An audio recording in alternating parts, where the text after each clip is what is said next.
à toutes et à tous. Merci d'être présents aussi nombreux pour cette table ronde.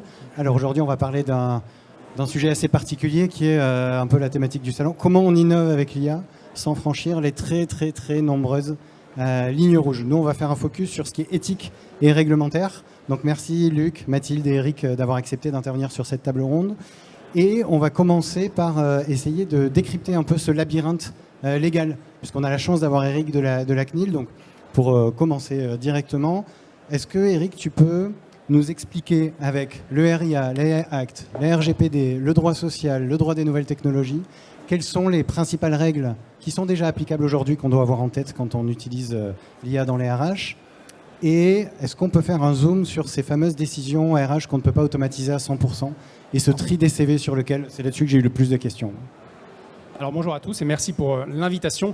Alors c'est vrai qu'on parle beaucoup du labyrinthe de réglementation qui existe en France, certainement plus qu'aux États-Unis, et ça c'est vrai. Néanmoins, c'est pas si compliqué que ça. Vous allez voir en quelques mots, je vais essayer de vous détendre sur cet encadrement réglementaire. Il y en a trois blocs. Le premier, c'est le droit social, je pense que vous le connaissez, qui encadre notamment les opérations de recrutement, qui dit que les informations doivent être pertinentes, que les candidats doivent être informés, que les technologies utilisées et notamment les méthodes d'aide au recrutement doivent être adaptées à une finalité qui est d'apprécier les compétences des candidats. Ça, vous connaissez. Deuxième bloc, assez simple aussi, le RGPD. Alors, il fait peur à beaucoup de gens. Il n'est pas si compliqué que ça. C'est une règle qui date de 1978 en France, parce que c'était une loi avant, loi informatique et liberté, qui n'a que très peu évolué depuis. Donc normalement, elle a infusé depuis 45 ans dans les esprits français en tout cas. Les 5 grands principes du RGPD sont assez simples. C'est des principes que vous pratiquez déjà en fait sans le savoir.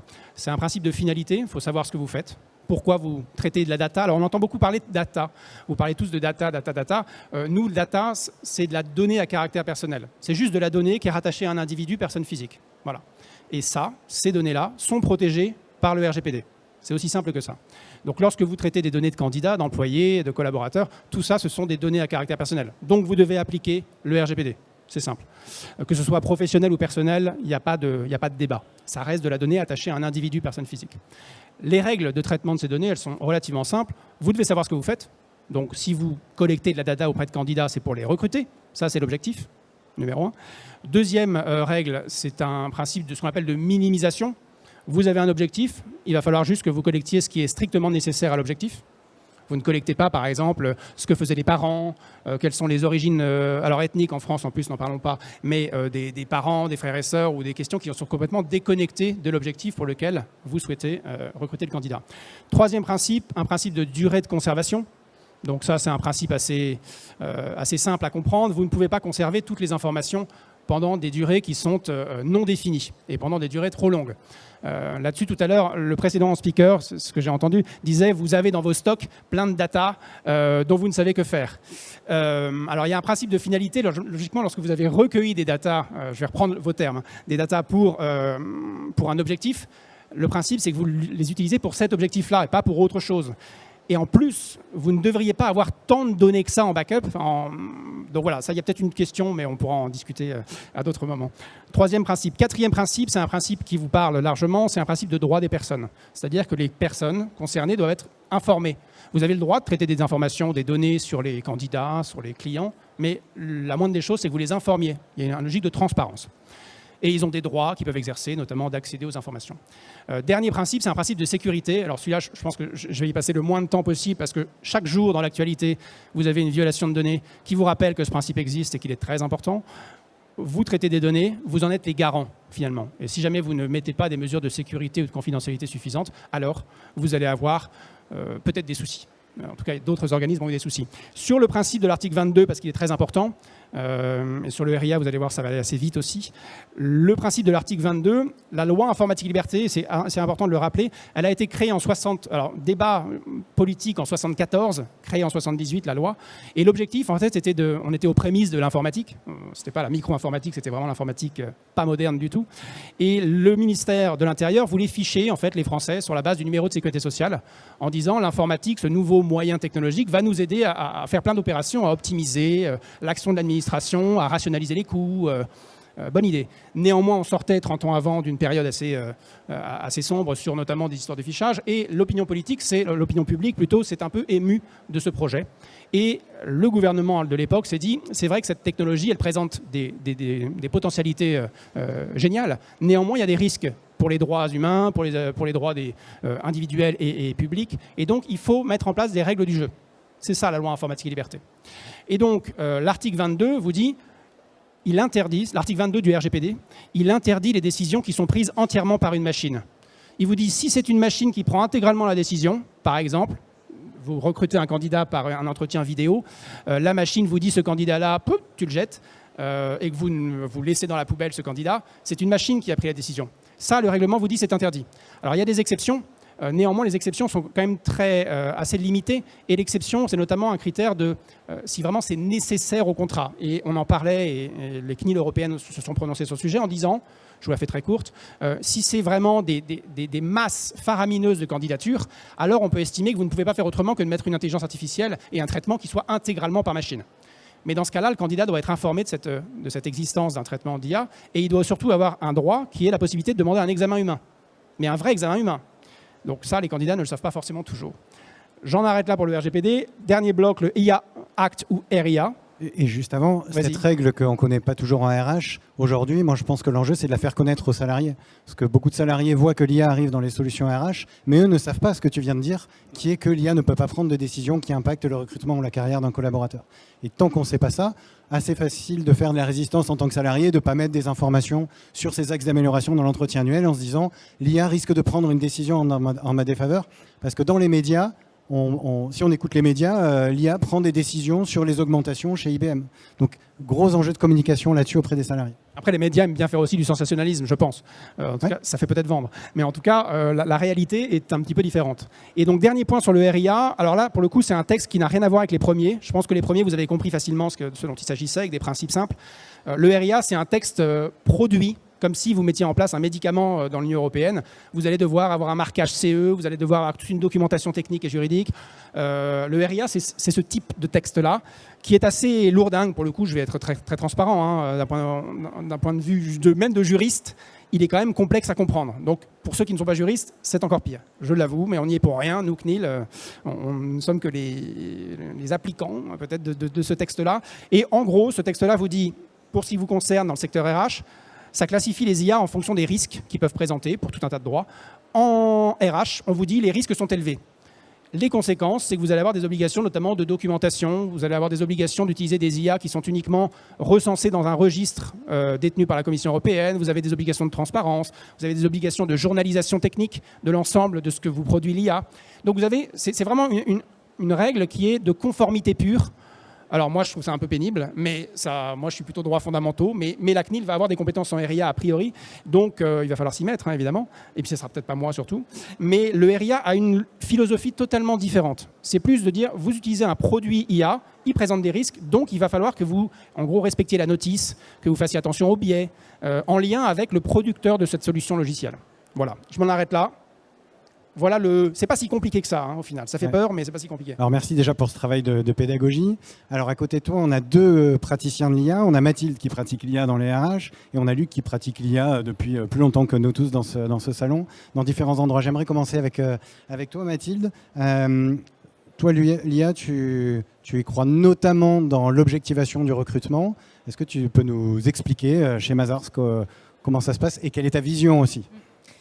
Alors effectivement, moi je suis plutôt partisane de l'IA, mais avec des garde-fous, de la responsabilité, mais notamment pour les passages à l'échelle dans les grosses organisations. Je crois vraiment à la notion de nécessité.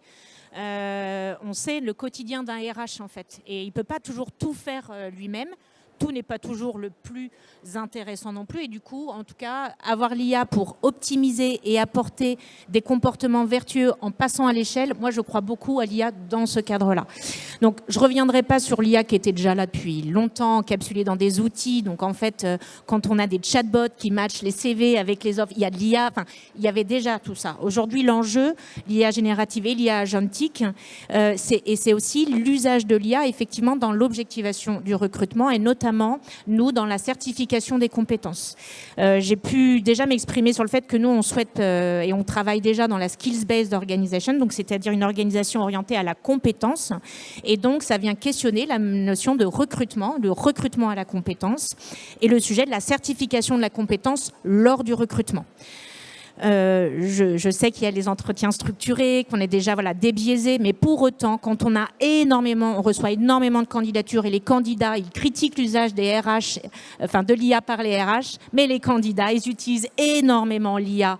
Et aujourd'hui, on est noyé sous des volumes de candidatures qui ont été auto-générés par ChatGPT avec la lettre de motif. C'est tellement parfait, puis même parfois on voit les candidats, ils n'ont plus grand-chose à voir avec le CV qui a été généré par ChatGPT. Donc, une fois que j'ai dit ça, effectivement, on a travaillé sur la certification des compétences en passage à l'échelle, donc sur des volumes de recrutement assez conséquents. Et je rejoins tout ce qu'a dit Eric, c'est pas nouveau. Donc, nous, à chaque fois qu'on met un outil, il y a de l'IA, on travaille avec la DPO, la RGPD, l'équipe IT, la cybersécurité. On est certifié ISO 27001. Ça, c'est des notions pour nous qui sont déjà depuis bien longtemps. L'enjeu, effectivement, aujourd'hui, c'est plutôt la transparence et le dialogue avec les candidats.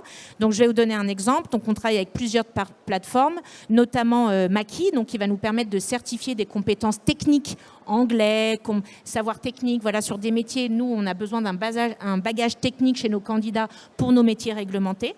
Et donc, ce sont des tests de plateforme en ligne parce que moi, j'avoue, en tout cas je l'assume, je voudrais recruter sans CV, sans diplôme ou sans expérience passée et j'aimerais pouvoir recruter les gens uniquement sur les compétences qu'on peut évaluer et certifier à un instant T parce que je trouve que c'est plus méritocratique déjà. Et puis, une expérience passée ou un diplôme ne présage pas d'une performance future. Et donc, pour faire ça à grande échelle, on est obligé d'avoir des outils. Et c'est vrai que le candidat dit « mais qu'est-ce que vous allez faire des réponses de ces tests ?» Donc, on a travaillé beaucoup sur la transparence. Nous, on a une expérience où 95% des candidats sont extrêmement satisfaits de l'expérience qu'ils ont vécue parce que pouvoir se reposer aussi sur des outils qui certifient et qui objectivent la compétence, ça permet de faire des retours beaucoup plus sur mesure, concrets aux candidats et ça leur permet de se développer. Donc en fait, on pense que les candidats sont frileux, mais dès lors que c'est transparent, que c'est bien expliqué et qu'il y a une supervision humaine, bien évidemment, parce que certes, les résultats vont remonter des tests. Après, ça va nous permettre de benchmarker et de prioriser les candidats qui ont mieux réussi pour être vus en entretien. Mais la décision du recrutement, elle est bien prise par les équipes du recrutement. Le sujet aujourd'hui, je pense, c'est notamment la présélection, la sélection des CV dans les volumes de candidatures. Alors, on me dit, ah bah oui, test à compétences. Oui, bah, quand on disait c'est tel diplôme et pas un autre, ou c'est tant d'années d'expérience en comptabilité et rien d'autre, c'était déjà des critères. Est-ce que ça, qui quelque part discriminait sans le vouloir les gens qui ne l'avaient pas fait. Complètement. Donc ça, on l'a déjà, c'est déjà des coutumes. Et souvent, je trouve, on critique l'IA, mais regardons les pratiques aujourd'hui. Les êtres humains ne sont pas tous parfaits et il y a des biais chez les individus et chez les recruteurs aussi. On ne peut pas répondre à toutes les candidatures, parce qu'il y a trop de volume, donc on ne peut pas toujours bien faire. Donc ces outils, s'ils sont bien pensés, bien designés et il faut être entouré, je reviendrai là-dessus, par des experts dont c'est le métier, je pense qu'on peut passer à l'échelle des choses qui sont beaucoup plus vertueuses. Et les candidats, dès lors que c'est transparent, qu'on leur dise qu'on fait des données et qu'on leur explique et qu'on leur fait un retour, nous, les résultats ont été extrêmement positifs. Tout le monde le recommande, ce processus. Voilà. Avec ton dès lors, tu as coché toutes les cases qui voulaient entendre. Ouais. Je le dirai après, mais j'ai travaillé avec Eric. Je l'ai appelé. Enfin, on l'a appelé. Luc, de ton côté, avec ces réglementations, toi, dans l'observation que tu vois que ça a dans le monde de l'entreprise et du travail, qu'est-ce que tu en penses? Comment les entreprises, elles comprennent et comment elles l'appliquent cette réglementation? Alors d'abord, je voudrais remercier Eric pour la transparence et la clarté des propos, surtout pour ce qui est du début, depuis le 6 janvier 1978 et puis le 13 mai 2018, donc RGPD pour le deuxième, et puis aussi pour la clarté sur le fait que les AI Act, c'est le bordel, d'accord, et que c'est n'importe quoi, et qu'on ne comprend rien. D'accord. Et je suis content que ce soit toi, un juriste, qui dise ça, parce que si toi tu comprends rien, nous on comprend encore moins. Et c'est vrai que ça effare énormément les entreprises, quelle que soit leur taille. Elles se demandent à quelle sauce ça va être mangé. Et les règles qu'on applique RGPD depuis le 13 mai 2018. RGPD a été dans les mœurs, maintenant ça fait presque 8 ans. Bon, ça va, on a avalé les trucs, même si des fois il y a des trucs qui ne sont pas très clairs. Ce que tu as dit, c'était super clair et ça a du bon sens. L'IA Act, il y a zéro bon sens. On comprend que dalle et c'est antinomique de temps en temps, et je pense que vous le verrez quand vous allez avoir à appliquer ça dans la CNIL, c'est antinomique avec RGPD. Et il y a d'ailleurs des procès en ce moment qui ont lieu avec des grosses entreprises, en l'occurrence Apple et Meta, qui se battent en ce moment l'une et l'autre en invoquant chacune l'une de ces réglementations. L'une invoque RGPD, l'autre invoque l'AI Act. Il y en a pour 15 ans. Donc c'est complètement ridicule. Donc c'est très embêtant parce que ça veut dire qu'on ne comprend rien et on ne sait pas comment ça va se passer.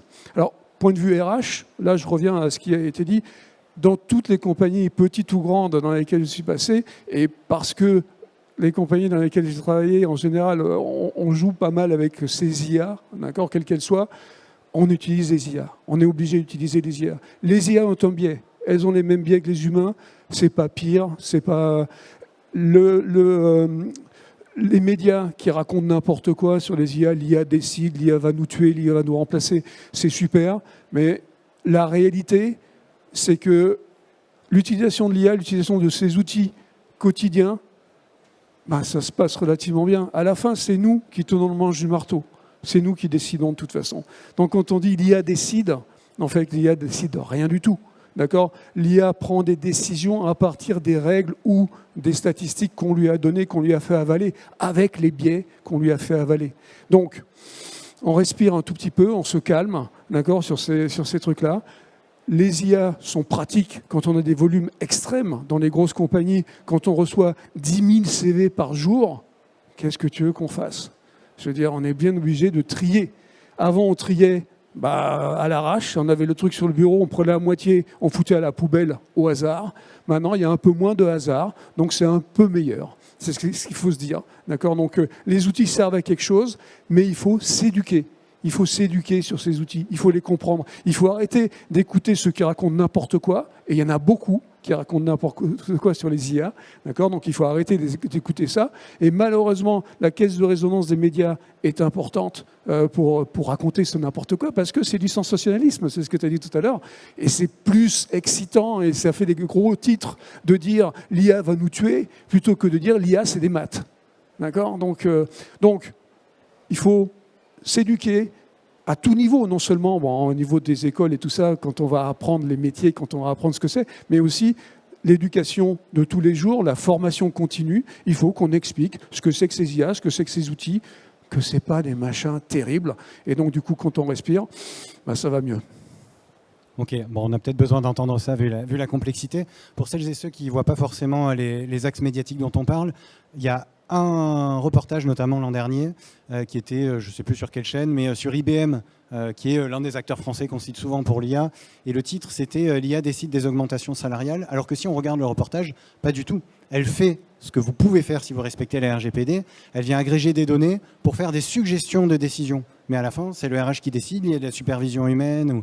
Mais combien de personnes ont regardé jusqu'au bout ce reportage et compris ? Il y en a beaucoup qui ont retenu « Ah, l'IA décide d'augmentation salariale ». Donc ça, c'est l'un des sujets sur lesquels il va falloir pas mal sensibiliser. Je reviens à toi, Mathilde. Donc, tu parlais d'objectivation du recrutement ou de réduire les aléas, comme le dit aussi Luc. Dans des volumes, c'est intéressant. Quand il y a moins de volume, du coup, ça ne vaut peut-être pas le coup d'aller sur de l'IA vu la complexité que ça amène. Et tu parlais de certification des compétences, mais des compétences techniques. Est-ce que tu vas aussi certifier des soft skills ? Alors, dans l'idéal, j'aimerais, mais c'est vrai que ça questionne aujourd'hui. Et d'ailleurs, ce n'est pas l'IA, là, c'est les modèles qui sont utilisés par l'IA. Il y en a qui sont aujourd'hui beaucoup plus scientifiquement prouvés, irréfutables. Et donc, en fait, c'est beaucoup plus tangible. Ça va moins être mis en cause. Un niveau d'anglais, j'ai bon en anglais, en maths. Bon, voilà.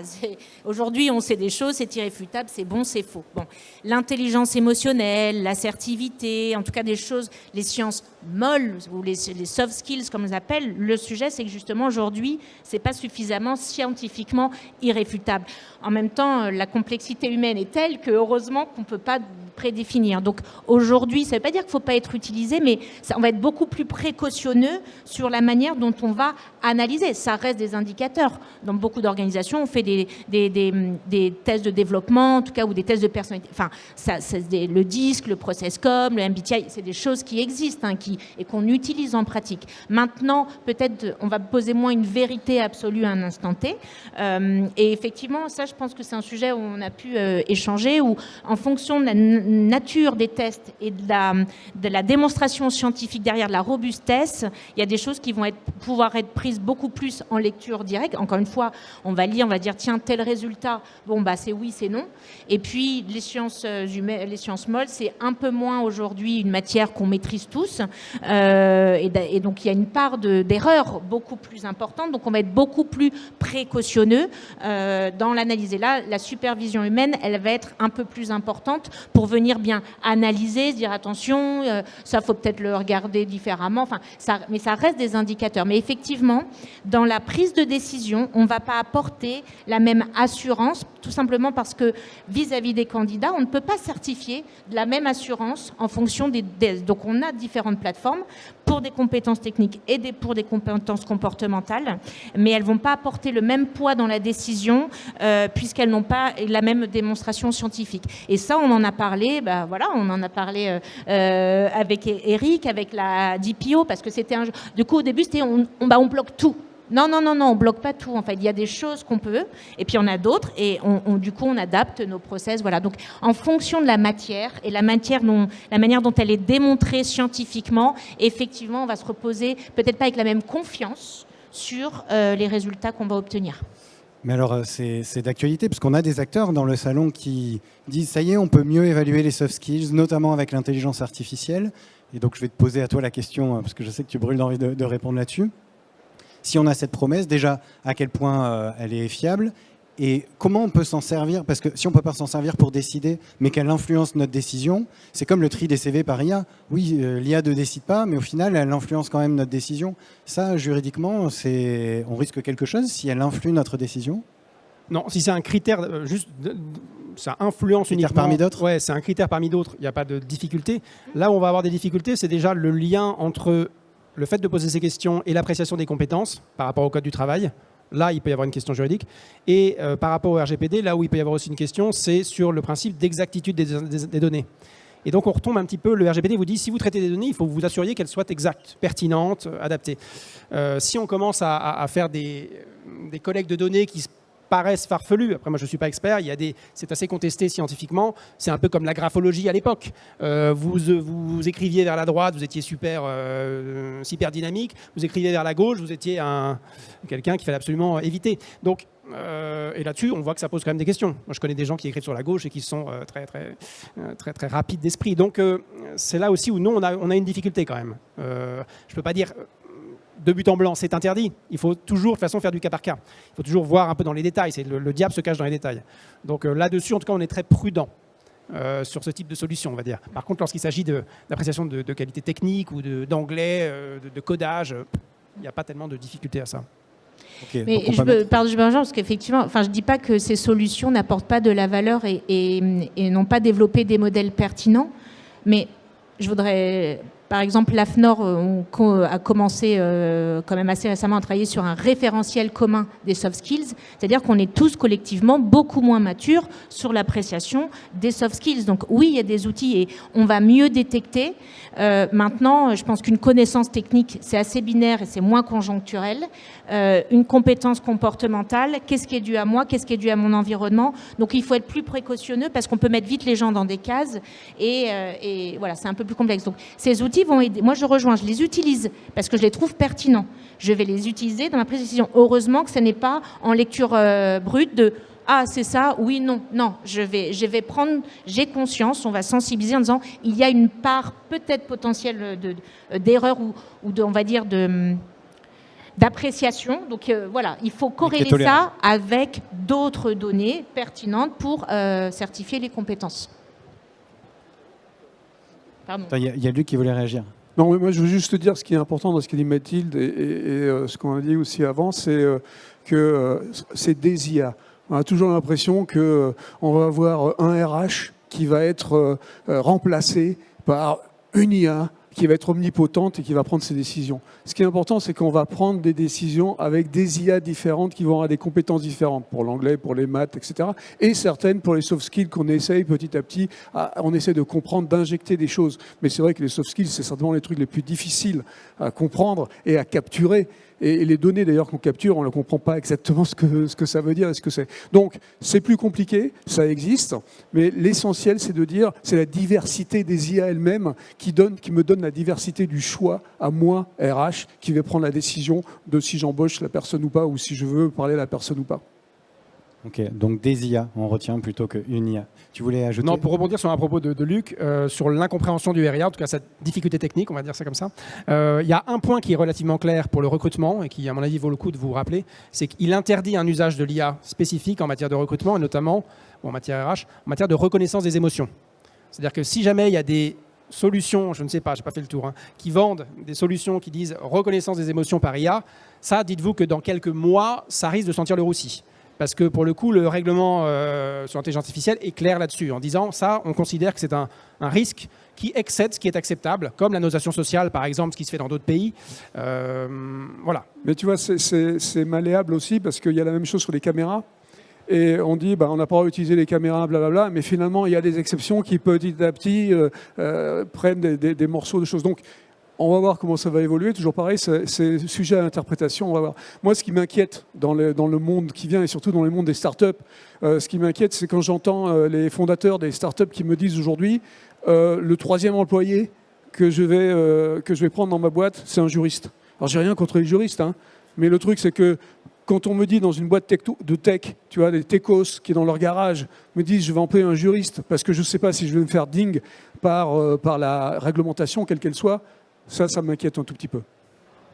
Oui, inquiétant. Et sur ce que tu disais sur tout ce qui va être interdit, l'exemple de la reconnaissance des émotions, alors je ne crois pas qu'il y en ait dans le salon, mais là, justement, c'est le job des RH en se renseignant sur l'évolution de l'AI Act et de tout ce qui est prévu, de se dire peut-être que juridiquement, ce sera interdit, mais éthiquement, on ne veut pas ça. Et donc, c'est à nous de prendre les devants en tant que RH et de challenger les prestataires sur non, ça, technologiquement, peut-être ça marche même très très bien.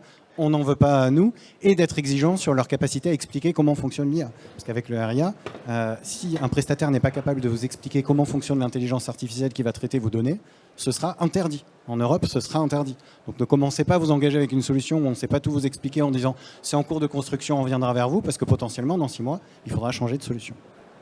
Je crois qu'on arrive à la fin du timing. Est-ce qu'on a les 5 minutes de questions-réponses? Mais bien sûr, on a des questions. Magnifique. Qui a des questions à poser à nos invités ou qui veut réagir? Oh là, il y a une main qui se lève. Il nous faudrait le micro. Voilà, le micro arrive. Attendez, restez là. Regardez, notre ami va vous... Comment vas-tu? Quel plaisir de te voir.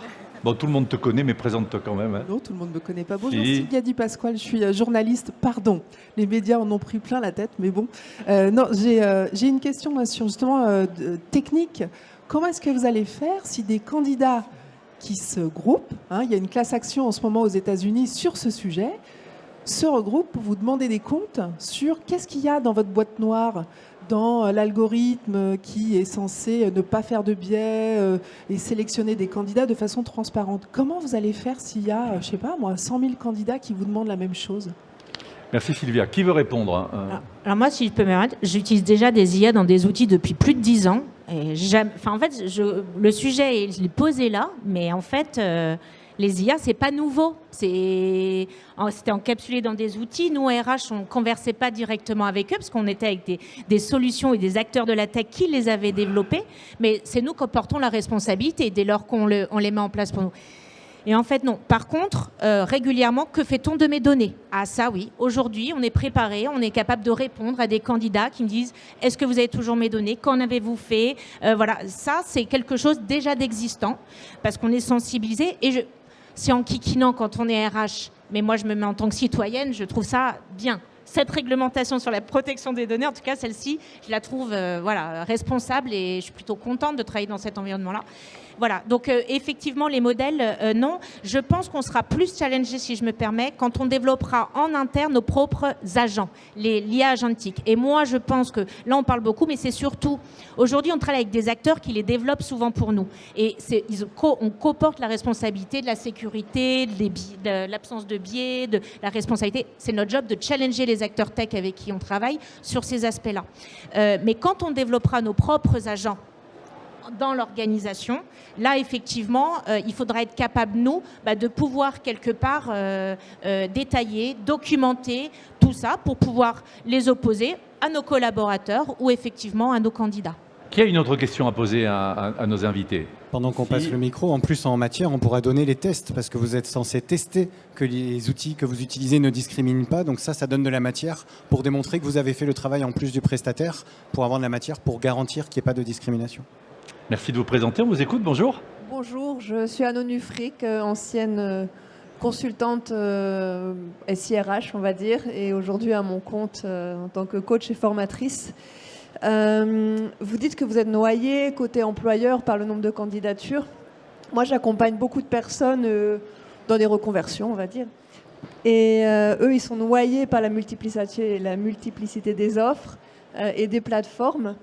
Et en fait, je me demande à quel moment, de mon point de vue, alors j'apprécie beaucoup l'IA, j'ai rien contre, mais à quel moment on va peut-être essayer de faire un peu moins, et notamment pour des raisons écologiques, éventuellement, parce que ça permet de faire beaucoup de choses, et on en fait toujours plus. Mais la question écologique aujourd'hui dans ce salon est très peu abordée. On a parlé ce matin, vous faites bien de l'aborder. Non, soyez pas désolés, vous avez raison d'en parler, avec Jean-Claude Legrand, le DG RH de L'Oréal. Je ne sais pas si je vous ai remercié, c'était juste un peu court, mais merci beaucoup en tout cas. Qui veut réagir? Peut-être d'autres personnes? Moi, je parlais vite fait du problème écologique. Effectivement, les IA, plus elles sont grosses, et les grosses IA, si le ChatGPT, etc., elles utilisent énormément de ressources, non seulement de l'électricité, mais aussi de l'eau. Et donc ça, c'est un énorme problème. La bonne nouvelle, c'est qu'il y a une prise de conscience, surtout ici en Europe, avec vos politiques RSE, etc., dont vous connaissez un peu, vous êtes sensibilisés à des choses comme ça. Donc du coup, on arrive à des choses qui vont être un peu plus spécialisées. Donc on parle de l'agentique. L'agentique, ça va être des IA qui sont de plus en plus spécialisées. Et donc comme elles sont spécialisées, elles sont plus petites, plus frugales. Et donc en fait, on va diminuer un tout petit peu ces impacts. Donc ça, c'est la bonne nouvelle en France. En Europe. Ce n'est pas du tout le cas aux États-Unis. Aux États-Unis, on est toujours dans la course des grosses IA. Bon, ça va se calmer après Trump. Les grosses cylindrées, toujours. Oui, toujours les plus gros. C'est toujours plus gros aux États-Unis. Bref, donc c'est un problème. Mais la bonne nouvelle, encore une fois, en Europe, c'est que vous en prenez conscience et que je pense qu'on va, comme on a fait avec RGPD d'ailleurs, on va driver le monde un peu vers cette frugalité petit à petit. Ça va prendre du temps, mais je pense que ça va arriver. Pierre Monclos, je vous laisse clore rapidement. Je suis désolée. Non, mais au-delà de l'environnement, il y a aussi les conséquences sociales. Et je pense qu'il ne faut pas mettre de l'IA partout. Il faut une précaution en termes d'environnement et aussi des impacts sociaux. Moi, j'ai un exemple. 200 000 candidatures avec la promesse de répondre à chaque candidat. On est aidé d'un partenaire pour répondre à tous nos candidats, qui est une entreprise à mission, qui fait de la réinsertion. Si je colle une IA, ça va me coûter nettement moins cher pour faire mes réponses à mes candidats. Et ben en fait, c'est aussi en tant que DRH, en termes d'éthique, de se dire est-ce qu'il faut que je mette de l'IA partout ou est-ce que je peux aussi créer de la valeur sociale, peut-être pas pour le compte de l'organisation, mais collectivement. Donc ça vient toujours, à mon sens, dans la balance des choix. Ça ouvre le champ des réflexions. On va vous remercier tous les quatre. Je vous demande de les applaudir. Merci. Pierre Monclos d'avoir animé cette table ronde. Merci à Luc, à Eric, à Mathilde.